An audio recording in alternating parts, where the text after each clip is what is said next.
Fox 5 and Hot 97 present Street Soldiers with Lisa Evers. I'm so glad you're joining us for this episode of Street Soldiers on Gambling Culture Today. I'm your host, Lisa Evers. All of a sudden, it seems like there are legal gambling opportunities everywhere, in your face, all the time. You no longer have to go to an Atlantic City or Las Vegas casino to place bets. You can do it with something that fits in your pocket or bag, your phone. Legal gambling is a multi-billion-dollar American industry that's on a fast growth track. All forms, including in-person casinos, online casinos, and sports betting apps, showed increases in 2024. The American Gaming Association says all three forms contributed to the fourth straight year of record-setting revenue, generating a combined gross revenue of $71.9 billion. Industry leaders say they contribute substantially to local economies and that they encourage responsible gambling. But gambling journalist Danny Funt, author of the upcoming book Everybody Loses, is not fully convinced. Billions of dollars have been spent on marketing, again, in just a few years to convert people who were sports fans into sports gamblers. There have always been people who bet on sports, but there's no question that the population of people who now wager has expanded dramatically. The growing popularity and social acceptance has also brought with it an increase in gambling disorders. A study by the National Council on Problem Gambling estimates that about 2.5 million Americans have severe problems and another 5 to 8 million have significant issues. Warning signs include isolation, irritability, depression, and substance abuse, says psychiatrist Dr. Mina Mirholm. Mood-wise, when you're beginning to see shifts in your own behavior, when you're becoming more isolated, more secretive, and when it becomes more central to how you find joy and meaning. Casino gambling was first legalized in Nevada in 1931.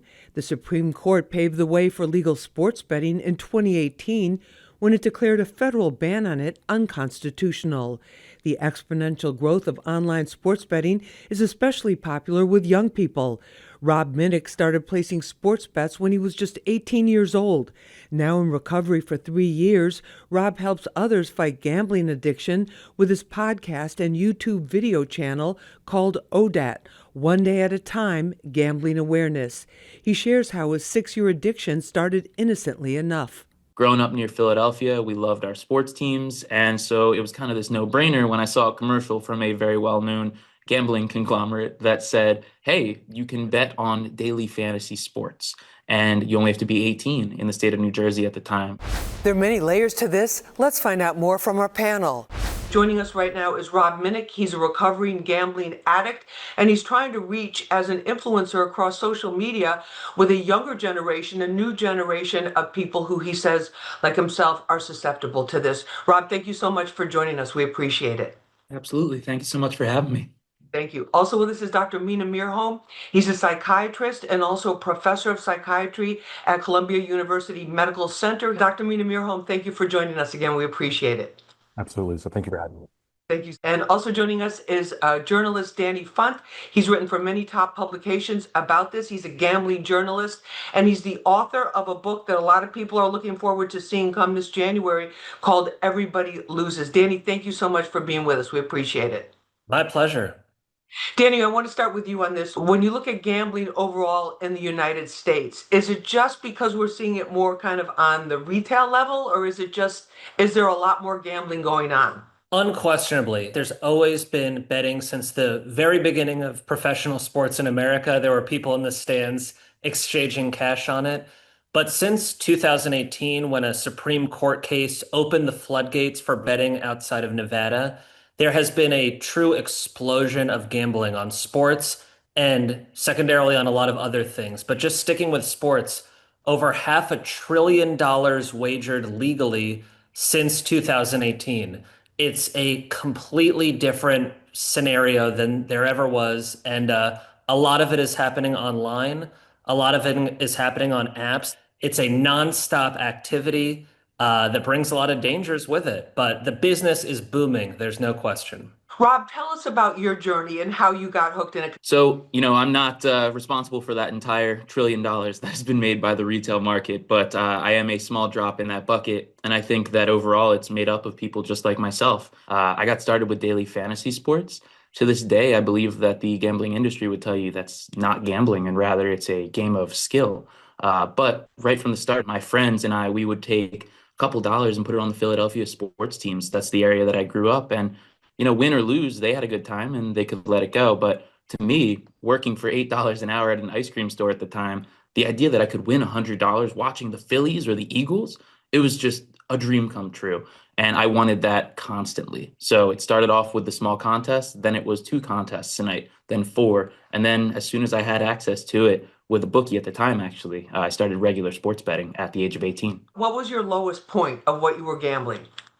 Oh, I mean, it went on for 6 years. So the gambling itself was happening basically every day for I would say about 12 hours per day. In the beginning, it was small contests. By the end, I had shifted into casino games as well, in what's called iGaming, which is online casino, so slot machines, roulette. And I was actually at this point where I had memorized the soundboard of a slot machine provider that I was playing rather often, to the point where I could put my phone down, just listen to the sound coming in through my headphones of the slot machine, and I knew how much each bet had won or lost. And I think that the lowest I ever was the very last day that I gambled, where I went on a 12-hour gambling binge, maxing out 3 different credit cards with cash advances, putting myself into debt for what would be the next 6 months. But the loss isn't what got me to stop. It was the realization that no matter what I did, I realized that there was no point to it anymore. But it took me 6 years of ups and downs to get to that point. Dr. Mina Mirholm, you treat people with addictions. When you see gambling addiction, what are some of the signs of it? One of the things that I'm hearing, just I'm so glad that Rob was able to come out of the other side of that story, because oftentimes what I see in the emergency room is that dream being sold becomes the nightmare, right? We're seeing this 15-fold increase sometimes in suicidality in folks who develop this gambling disorder that impacts up to 2.5 million people around the country today. And oftentimes these signs are subtle, the same way that it is for all addictions. You just begin to see this habit-forming behavior, this compulsive nature, the loneliness or the isolation that comes along with it. And it becomes, one patient once told me, he said, stop trying to stop my addiction is like trying to hold my breath. He said, try that, doc, for a few seconds. Let me know how that goes for you. And you can, because there's physically, the brain becomes almost hijacked by this process on a biological and psychological level. And when we're talking to people and saying, pay attention to the small, subtle behaviors that begin to change, that this becomes like your oxygen. It becomes the thing that you fixate on day in and day out. It begins to take over your routine, it begins to take over financially, socially, relationally. This becomes the very center of our day-to-day lives. Don't go away. We're back right after this. Danny, the sports betting, how is that structured? So historically, whether in Las Vegas or initially in Atlantic City, the idea of sports betting was that it would lure you into a casino and then you'd really blow your money on the slot machines and the table games and whatever. The explosion we're talking about, though, is almost entirely online. More than 90% of the wagering happens over the internet, a lot of it done on phones. I don't think it's a coincidence that a lot of us are glued to our phones, especially when we're watching a game. So naturally, it might be tempting to bet repetitively when you're watching sports. But this business has perfected the technology that allows nonstop betting, not just on who's going to win, but basically every play has become an opportunity to bet. This idea of micro betting or live betting never existed in Nevada sports books for 70 years, and it's become the cash cow of this industry. When you say live betting, for those of us who've never done it, explain how that works. Literally, you're sitting at the game or on your couch watching the game, and the odds are updating in real time. The leagues have made very lucrative deals to sell their data so that sportsbooks can update the odds literally as the next play is happening. And, it's one thing to say, okay, I'm going to bet on the New York Giants to win, but what if I could bet on, is this next possession going to result in a touchdown? Is this next play going to be a pass or a run? That type of incessant gambling mimics the thrill and the rush that someone gets from hitting a slot machine button. Rob, what about that with the live betting and that? Were you ever involved with that? Oh, absolutely. Right from the start, I was doing live betting. The idea, I think that, someone with a gambling addiction, someone with a gambling problem has to be, at their wits' end. They have to be in their 40s, 50s, 60s before they Right. finally go get help. I think that's shifting because, as Danny had mentioned, sports betting is now resembling a slot machine. People are going broke faster than ever. And over the 6 years I was gambling, I gambled so much, mostly on live betting and on parlays, that I would end up in debt. And there were 6 times where my back was up against a wall and I had to end up telling my family, hey, I made a mistake. But, to the average American family, I think if you come to them and you say, hey, I gambled too much, it's taken way better than if you said, hey, I just did drugs or I just drank too much and got sick. They're like, oh, you made a financial mistake. Don't do it again. And I think that's kind of what my reality was, not to any fault of my parents. It's just that's the general perception is that gambling's not seen on the same level as some of these other addictive products. Mina, what about that? Because they're talking about how with this live betting, it's like this cycle is the risk, the reward. That cycle is like so short, maybe even seconds at time. And what about what Rob just said, that it's not regarded with the same severity in people's minds? This is part of the reason I was so glad we're talking about this because we as a psychiatric community actually are somewhat at fault for this coming to be the way that it is because we sort of downplayed it from the research and there hasn't been as much light shown critically, clinically on this as there has been in recent years. So as we are starting to come out and say, you know what, we're seeing the devastating effects of this. And traditionally, when we're talking to patients who are struggling with any kind of addiction, we talk through triggers, right? Person, place, or thing. Perhaps if you're using alcohol, you're not going to go to a bar. But now a patient's coming to me and saying I'm addicted to gambling, but it's in my hand all the time, 24/7. I can't get away from it. So we're starting to restructure the way that we're having the conversation and saying this is not a poor choice financially only. This is not you made a mistake.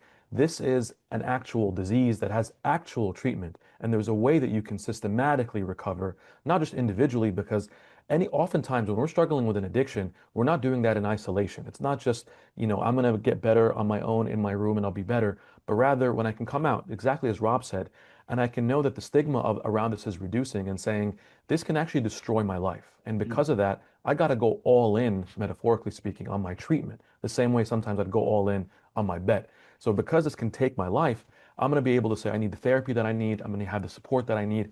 And the scientific community now is coming around those who are struggling with gambling much more effectively than we did 10 years ago. Thank you for that, Dr. Mina, because one thing that I always say in my content is like, I want to prove that gambling addiction is real, which is so absurd that I have to say it because, as you mentioned, it's in the DSM-5, it's the medical community accepts it as a real disorder. But the number one comment that I'll get on social media posts is basically, hey, man, why didn't you just stop? And I just can't imagine going into a bar and seeing the guy that's been there for 2 weeks in a row and he's having his seventh whiskey of the day and going and saying, man, just stop. Like they would say, this guy needs help. This guy has a problem. But when it comes to gambling, we're just seen as degenerate. We're seen as people making mistakes. And I think it has a lot to do with the marketing, Lisa. Rob, what happened to your friend group when your gambling started to get problematic? It's interesting because I think that I'd love to tell you like I became a recluse and I ran away from everyone. But more what happened is I became someone who masked the truth and I became a compulsive liar. And over the 6 years that I was gambling, I would say very few people, other than the ones that I had asked for financial help, realized that I had a problem. Everyone knew that I liked to gamble, liked to talk about it, but I didn't really lose any friends or change friend groups because anytime that I was gambling, I would just tell them I was gambling less money, or I'd walk off to the bathroom for a few minutes and check on bets or place bets. I became a very secretive person while being outwardly pretty extroverted in public. That's why we call this the hidden addiction. The social aspect of all of this too, does that normalize it? It absolutely does. And this is part of the reason why, even though this is a clearly dangerous and an addictive situation that should really come with a warning label, there's no 18-year-old that should be able to just do prop bets in the same way that we don't allow them to consume alcohol. But the culture is such that I'm a Knicks fan. We love to be able to be super involved in sports. And because we're in this place of saying, well, what are we not going to like sports? Are we going to hinder people from following their favorite team? And that has merged into saying, following a team is not the same thing as betting on a team. What happens in your brain or how we're thinking or how we're behaving when you keep losing at something? I mean, because with other things in life, you go like, okay, I tried it once, I tried it twice, it's a different way. Third time, it's not, it's not happening. I'm done. What is it that makes gambling addicts come back time and time again? Literally, there are structural changes in the brain that are now paving a new road, and it's saying, no, come back to this road. What it'll do on a very basic level, it'll cloud the part of the brain, again, in young people like Rob's age, which is not even fully formed yet. The prefrontal cortex that is not able to make full decisions and is not at a place where it's making that executive function and is now being hijacked and is saying, well, because the reward is so great, I'm going to keep going back to it no matter what the losses were. So interesting. Danny, what about women? Are you seeing women getting involved? Because it seems to be like, or is this just like mostly a guy issue? Yeah, it is increasingly more women are being drawn to it. Historically, it's been an overwhelmingly male activity, which is not true of all gambling. The neuroscience underpinnings suggest that women are more drawn to gambling for escapism, so slots and things like that might be more appealing, whereas sports betting attracts people who love the risk seeking and the adrenaline of it. There's also kind of a bro-y, testosterone-fueled culture that probably attracts more men. So it's been about 80-20, where 80% of the customers at these companies are men. Some of the companies think it might be even higher because some guys are using their wives to set up accounts so they can claim another new customer bonus. But one of the big storylines in the past couple of years is that as the WNBA has gotten so much popular, so many incredible players entering the league, so much more of visibility on national TV, these gambling companies have very aggressively upped their advertising, trying to bring in more women who might be WNBA fans. Rob, tell us about your journey now. Like, is it literally, you use the phrase one day at a time. Is it still that serious for you? Yeah, it is. I don't wake up every day and think about gambling. I mean, in the sense that I used to. Now I wake up and think about all the terrible things about gambling so I can make a video about it. But more often than not, it's just like remembering that if I was to go back to gambling, I'm not going to go back to those $5 bets with my friends. I'm going to go back to the compulsive way that I was doing it, sitting on a toilet, spinning slot machines for hours, and I just can't go back to it. Danny, it seems like you feel that this gambling explosion, really over the last half a decade, about roughly, it's kind of happened. And part of the reason do you think is because sports has always been looked at as like the all-American these all-American pastimes. Is that being misused with all the gambling that's connected to it now, do you think? Unquestionably, like as Rob and Dr. Mearholm have touched on, the arrogance of sports fans to think I can outsmart the odds makers. I know my favorite team or my favorite league better than some guy in Las Vegas setting the lines. I can win doing this. That is so fundamental to why this is so seductive and so dangerous. And once you get into the science of how they come up with odds and how they skew the odds to give the house an advantage, there is an overwhelming chance you are going to lose money. Something like 1% of gamblers maybe come out ahead in the long term. And if you are winning, the sports books have tricks to shut you down and make it hard for you to keep betting. Is there any talk anywhere of restrictions? Yes, absolutely. So I'd start in Congress. There's a congressman from New York State named Paul Tonko who has co-sponsored a bill that would very aggressively set a very severe baseline of requirements that states would need to meet in order to authorize sports betting, from restrictions on advertising to the types of bets you can place to accommodations for people who demonstrate problems. And then in New York legislature and a number of other states, restrictions on ads, types of bets that are especially vulnerable to manipulation, curtailing those. The industry really doesn't like that because those happen to be some of the most profitable bets that they offer, but you're seeing a lot of momentum. And then, Rob, I'm going to give you the final word here. What about life in recovery and after the gambling addiction? Tell us about that. On November the 12th, it will be 3 years for me.